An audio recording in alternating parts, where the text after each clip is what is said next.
Hello and welcome to your Newsmax Now update. I'm John Bachman. There has been yet another delay in the rollout of Obamacare. And a last-minute change to the Affordable Care Act, people whose current insurance plan was canceled may not face a penalty if they don't have new coverage in the new year. Monday is the deadline to buy health insurance coverage.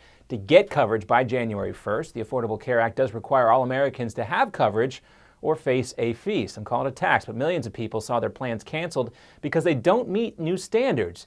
In a letter to Senate Democrats, Health and Human Services Secretary Kathleen Sebelius announced that people struggling to find a replacement plan may be exempt from getting coverage and facing that fee or tax. They can also buy one of those so-called catastrophic plans to meet their coverage needs. Also, the policy shift immediately came under fire. A group representing the insurance industry said in a statement that, quote, this latest rule change could cause significant instability in the marketplace and lead to further confusion and disruption for consumers. The Obama administration estimates about 500,000 people who have lost their coverage insurance chose not to get new coverage. We'll have more on all this coming up on the Steve Malzberg Show when he talks about the president's news conference today. Well, hundreds of theatergoers in London survived a frightening moment last night, or a few frightening moments rather. Crews spent Friday morning checking the structural stability of a London theater after a roof partially collapsed during a play. Authorities say nearly 80 people were injured, some with head wounds, but everyone, around 700 people who were in the Apollo Theater, made it out alive. It would appear there was no warning. There was just a sudden collapse of, and again, plaster and some beams from the roof of the auditorium, which was at some considerable height. Well, police say it doesn't look like the collapse was an act of foul play or terrorism. That theater was built more than 100 years ago.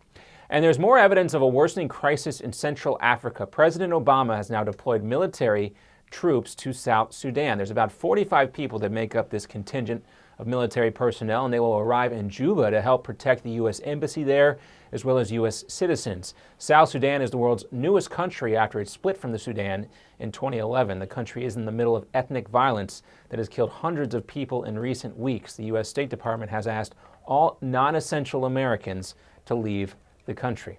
And back here at home, the goodwill towards men continued on Capitol Hill. Late Thursday, the U.S. Senate passed the Defense Authorization bill, which also ended an ugly standoff over presidential nominations. The bill's passage also prevented what could have been the Senate's third overnight session in just 2 weeks.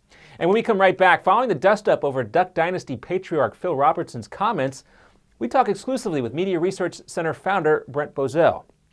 In two separate casino bus crashes in California, one ends with a fatality. An update on both investigations next.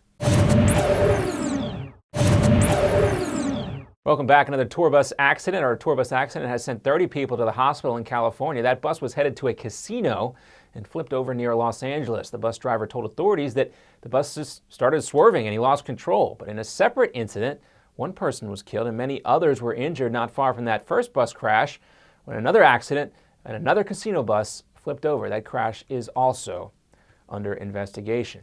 And during an exclusive interview with Newsmax TV, Brent Bozell, the founder of the Conservative Media Research Center, says Hollywood's lesbian, gay, bisexual, and transgender lobby is behind the suspension of a very popular Duck Dynasty star named Phil Robertson. Robertson has been suspended by the show's network A&E for some comments he made about the gay lifestyle. But Bozell says it's really because of a double standard in Hollywood. Hollywood as an industry is the single most intolerant industry in American society. And that'll do it for this edition of your Newsmax Now update. I'm John Bachman.